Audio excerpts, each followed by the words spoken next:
बहुत समय पहले की बात है। एक छोटे से गांव में चंदन नाम का एक किसान रहता था। चंदन अपने माता पिता का इकलौते बेटा था और परिवार की पूरी जिम्मेदारी उसके कंधों पर थी। उसका गांव चारों ओर हरियाली से घिरा हुआ था। गांव के अधिकतर लोग जीवन यापन के लिए खेती बाड़ी करते थे।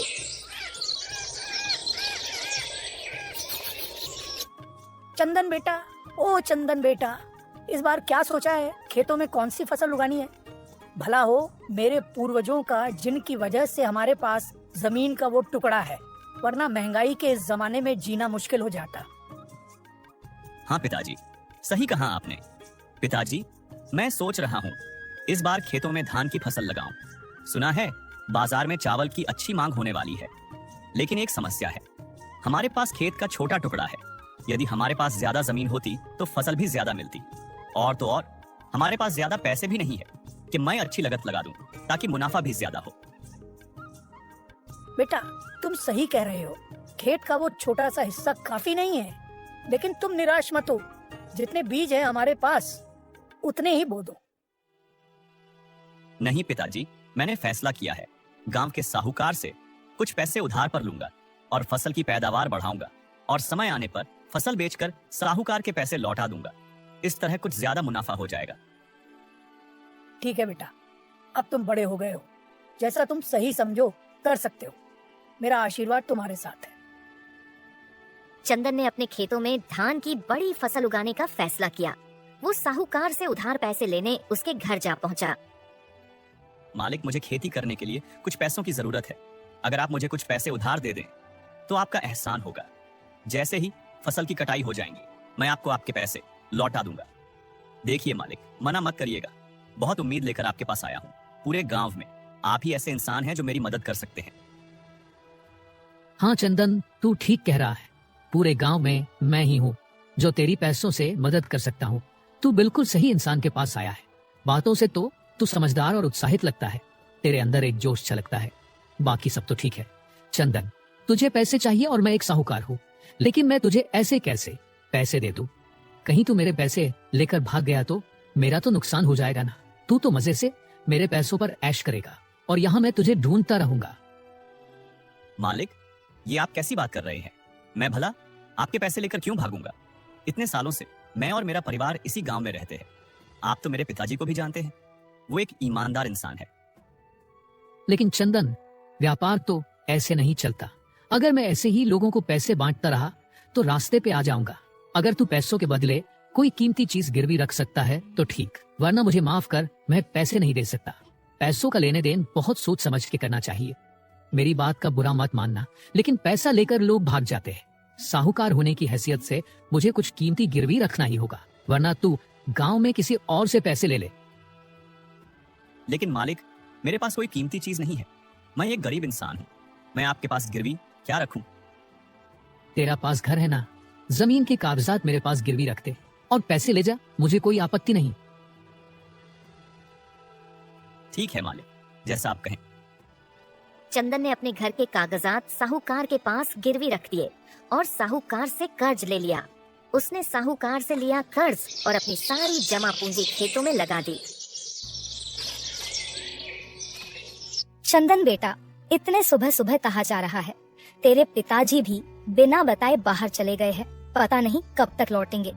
इस घर में तो किसी को भी मेरी पड़ी ही नहीं है। मेरी कोई सुनता ही नहीं। माँ, खेतों में जा रहा हूँ, आज बहुत काम है। ठीक है, खेत पर भी चले जाना, लेकिन खाना तो खाता जा। मैंने आलू मटर की सब्जी और रोटी बनाई है। नहीं माँ, अभी भूख नहीं है, मैं बाद में खा लूंगा।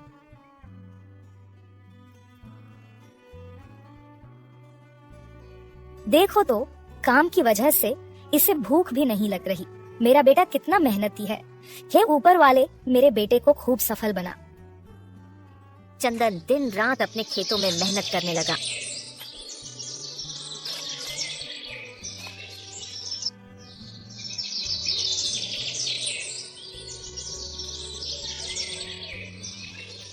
चंदन की कड़ी मेहनत रंग लाई। इस बार उसकी फसल उम्मीद से ज्यादा अच्छी हुई। चंदन को लगा कि अब उसका समय बदलने वाला है, लेकिन चंदन का पड़ोसी हरी, जो उससे जलता था, उसकी फसल को देखकर ईर्ष्या से भर गया। चंदन तो आजकल बहुत उड़ने लगा है। उसने खेत के उस मामूली से टुकड़े में इतनी अच्छी फसल उगा ली, और यहाँ मेरे पास इतनी बड़ी जमीन है, फिर भी मेरी फसल इतनी मुरझाई हुई सी है। अब वो रमेश उन फसलों को मंडी में बेचकर खूब पैसा कमाएगा, और अगर इसी तरह चलता रहा तो वो एक दिन मेरे बराबर खड़ा हो जाएगा, मुझसे मुकाबला करेगा। नहीं, मैं ऐसा नहीं होने दे सकता। मुझसे जल्दी कुछ करना होगा। उस गरीब चंदन की इतनी औकात, वो मुझसे मुकाबला करेगा। उसे सबक सिखाना ही होगा। हरी को चंदन की मेहनत और फलता फूलता खेत बर्दाश्त नहीं हो रहा था। उसने चंदन को नीचा दिखाने की साजिश रचनी शुरू कर दी। हरी ने मंडी के व्यापारियों को यह कहकर भड़काया कि चंदन की फसल में खराबी है। उसने अफवाह फैलाई कि चंदन की फसल स्वास्थ्य के लिए हानिकारक है।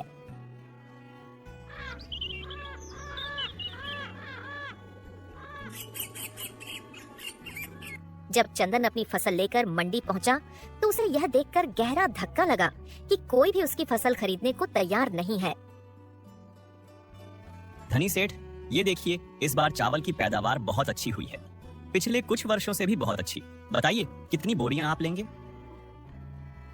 नहीं चंदन, मुझे चावल नहीं चाहिए। कम से कम मैं तुमसे चावल नहीं लूंगा।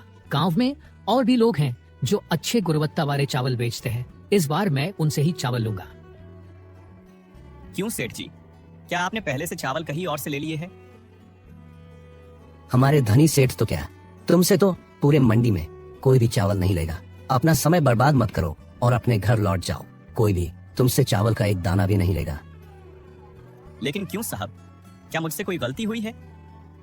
मुन्ना, तुम ये सब बातें करके क्यों अपना और मेरा, हम दोनों का समय बर्बाद कर रहे हो।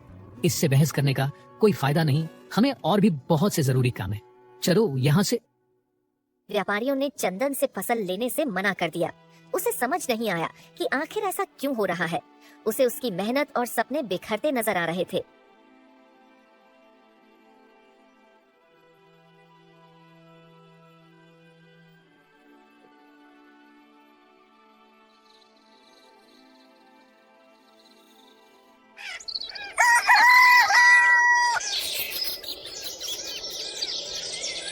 माँ, पता नहीं मेरे साथ क्या हो रहा है। रोज चावल की बोरियां लेकर मंडी जाता हूँ, पर कोई भी मुझसे चावल नहीं लेता।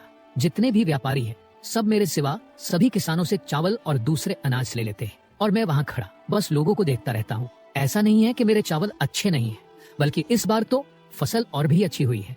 फिर भी ऐसा क्यों हो रहा है, कुछ समझ नहीं आ रहा। ऐसा लग रहा है जैसे मेरे सपने टूट के बिखरने वाले हैं। अब तो ऐसा लगने लगा है शायद मेरी ही कोई क्यों हो रहा है, कुछ समझ नहीं आ रहा। ऐसा लग रहा है जैसे मेरे सपने टूट के बिखरने वाले हैं। अब तो ऐसा लगने लगा है शायद मेरी ही कोई गलती है। चंदन बेटा, तुम एक किसान के बेटे हो। इतनी जल्दी हार मानना ठीक नहीं है मेरे बच्चे। कोई बात नहीं अगर तुम कोशिश में नाकाम रहे, लेकिन ऐसे हार मानना सही नहीं है। मैंने और तुम्हारे पिताजी ने देखा है कि तुमने खेतों में कितनी मेहनत की है। तुम्हें अपनी की गई मेहनत पर भरोसा होना चाहिए। एक बात हमेशा याद रख, अच्छे दिल और पूरी ईमानदारी के किया गया परिश्रम कभी व्यर्थ नहीं जाता, और सब्र का फल बहुत मीठा होता है। तुम्हारी ईमानदारी और सच्चाई तुम्हें जीवन में गिरने नहीं देंगी। बस तुम्हें मेहनत करते रहना है।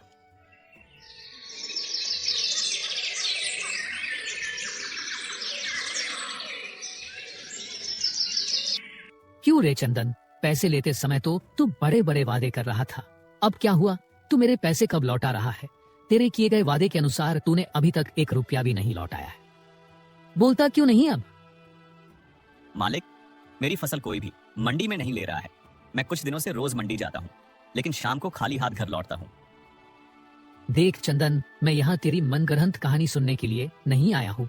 पैसे लेते वक्त मैंने तुझसे साफ साफ कहा था, मुझे मेरे पैसे वक्त पे वापस चाहिए। अब मैं कुछ नहीं सुनना चाहता।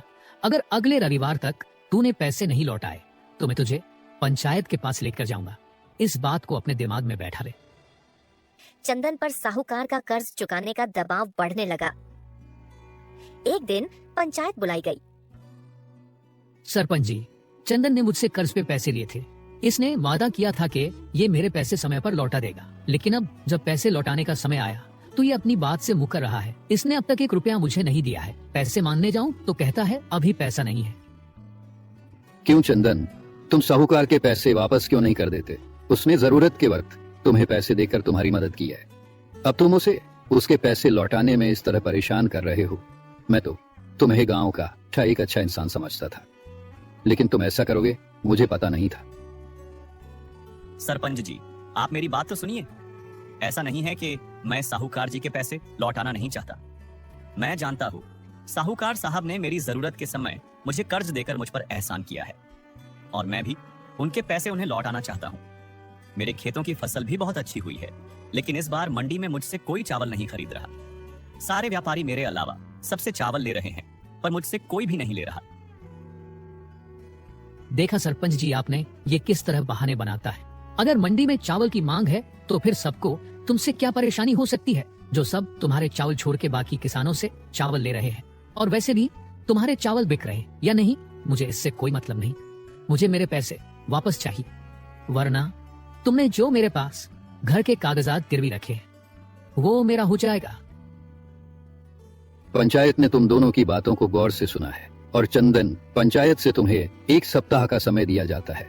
तुम साहूकार के पैसे वापस करो, वरना शर्त के अनुसार तुम्हारी जमीन पर उसका हक होगा। फिर तुम्हारा घर उसका हो जाएगा। साहूकार, तुम चिंता मत करो, तुम्हें इंसाफ जरूर मिलेगा। लेकिन साहब, अगर घर उनका हो जाएगा तो मैं कहाँ जाऊंगा? मेरे माता पिता को इस उम्र में इतना बड़ा सदमा नहीं दे सकता मैं। चंदन, जब तुम्हारी इतनी औकात नहीं है कि तुम लिए गए कर्ज को चुकाओ, तो फिर तूने कर्ज लिया ही क्यों? मेरी ही गलती है जो मैंने तुझे पे भरोसा करके पैसे दिए। मुझे ही सतर्क रहना चाहिए था। साहूकार ने चंदन की बेइज्जती की और कहा कि अगर उसने समय पर कर्ज नहीं चुकाया तो उसकी जमीन छीन ली जाएगी। चंदन के आंखों में आंसू थे। क्या सोचा था मैंने, और क्या हो गया? इस उम्र में माँ पिताजी के साथ अगर सच में साहूकार ने घर से निकाल दिया तो क्या करूंगा मैं? कहाँ लेकर जाऊंगा पिताजी और माँ को? ये किस तरह से मुसीबत में पड़ गया हूँ मैं। साहूकार ने भरी पंचायत में मेरी कितनी बेइज्जती की। कोई भी मेरी बात मानने को तैयार नहीं है कि मेरी फसल कोई भी नहीं ले रहा। लेकिन अचानक ऐसा क्या हुआ जो सबने मेरी फसल लेने से मना कर दिया? नहीं, मैं ऐसे हार नहीं मान सकता। मुझे पता करना ही होगा कि आखिर सच क्या है। चंदन ने हार मानने की बजाय सच्चाई का पता लगाने का निश्चय किया। उसने अपने कुछ भरोसेमंद साथियों से इस षड्यंत्र की तह तक जाने को कहा।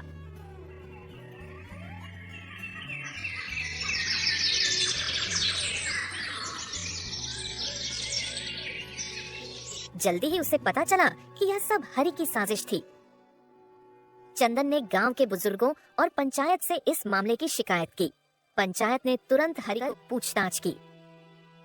हरि, तुम पर इल्जाम है तुमने ठेकेदारों और व्यापारियों को चंदन के खिलाफ भड़काया है कि वो चंदन से चावल ना ले। उसके चावल में मिलावट है और वो अच्छे भी नहीं है। तुम इस बारे में क्या कहना चाहते हो? सरपंच जी, ये सरासर झूठ है। मैं इस गांव का एक आम आदमी हूँ। मैं किसी को क्यों भड़काऊंगा? असल में तो ये चंदन मुझसे जलता है। मेरे पास इससे ज्यादा जमीनें हैं, बस इसीलिए ये मुझसे जलता है और मुझ पर इल्जाम लगा रहा है। और वैसे भी चंदन के ही चावल में कोई दोष होगा। ये बस मुझे बदनाम करने की कोशिश है। झूठ मत बोलो हरि। और भला मेरे चावल में क्या दोष होगा? मैंने बड़ी मेहनत से फसल उगाई है, दिन रात एक करके काम किया है। तुम इस तरह से बच के नहीं निकल सकते। तुम्हें बताना ही होगा कि तुमने ऐसा क्यों किया। देखा सरपंच जी आपने, ये कितना क्रोधित व्यक्ति है। आप इस पर भरोसा करके मुझ पे शक कर रहे हैं। इसके चावल नहीं बिक रहे, इसमें मेरा क्या कसूर? अगर मेरे खिलाफ कोई सबूत है तो बताइए, वरना मैं यहाँ से जा रहा हूँ। सरपंच जी, चंदन झूठ नहीं बोल रहा है। हरि भाई, जब आप व्यापारियों के चंदन के खिलाफ भड़का रहे थे तब मैं वहीं था। हाँ सरपंच जी, ये सच है। हरि ने ही ठेकेदारों को चंदन के चावल ना लेने के लिए भड़काया है। उन्होंने व्यापारियों से कहा था कि चंदन भाई के चावल स्वास्थ्य से लिए अच्छे नहीं हैं। अब तुम क्या कहना चाहोगे हरि? क्या तुम अब भी अपनी गलती नहीं मानोगे? अब तो रवि ने भी गवाही दे दी है। अब तो तुम्हारे खिलाफ सबूत भी है। सरपंच जी, मुझे माफ कर दीजिए। चंदन की फसल देखकर मुझे जलन होने लगी थी। चंदन अपनी जमीन के उस छोटे से हिस्से से मुझसे ज्यादा फसल पैदा कर रहा था। अगर उसके चावल मंडी तक जाते तो मुझसे कोई भी व्यापारी चावल नहीं लेता। इसीलिए मेरे ऐसी चाल चली कि चंदन के चावल मंडी में होने के बावजूद लोगों ने उससे चावल नहीं लिए। मुझे चंदन से ईर्ष्या थी। कि वो मुझसे गरीब होकर मेरी बराबरी में आ रहा था। मुझे माफ कर दीजिए सरपंच जी, मैं ऐसा दोबारा नहीं करूंगा। माफी मुझसे नहीं, चंदन से मांगो। तुम्हारी इस हरकत से उसे कितनी परेशानी हुई है। साहूकार ने उसका जीना मुश्किल कर दिया है। उसका घर दावा पर लगा है। भरी पंचायत में उसे शर्मिंदा होना पड़ा था। चंदन मेरे भाई, मुझे माफ कर दो, मुझसे गलती हो गई। मैं खुद तुम्हारे साथ चल के साहूकार को सब बताऊंगा। हरि की साजिश का पर्दाफाश हुआ और पंचायत ने हरि को गांव के सामने शर्मिंदा किया। हरि को अपनी गलती माननी पड़ी और चंदन से माफी मांगन पड़ी। पंचायत ने यह भी तय किया कि भविष्य में कोई भी किसान दूसरे के काम में बाधा डालने की कोशिश नहीं करेगा। गांव के लोगों ने मंडी के व्यापारियों से बात की और चंदन की फसल की सच्चाई बताई। व्यापारियों ने चंदन की फसल खरीदी और चंदन को उसकी मेहनत का उचित दाम मिला। चंदन ने साहूकार को उसके कर्ज के पैसे लौटा दिए। एक दिन जब चंदन अपने खेत में बैठा था, उसकी आंखों में खुशी और संतोष के आंसू थे। उसने महसूस किया कि जीवन का असली सुख संघर्ष से हार न मानने और एकजुटता में है। उसने आसमान की ओर देखते हुए कहा, हे प्रकृति, तेरा धन्यवाद। तूने मुझे सिखाया कि सच्चाई और मेहनत के रास्ते पर चलते हुए हर मुश्किल का सामना किया जा सकता है।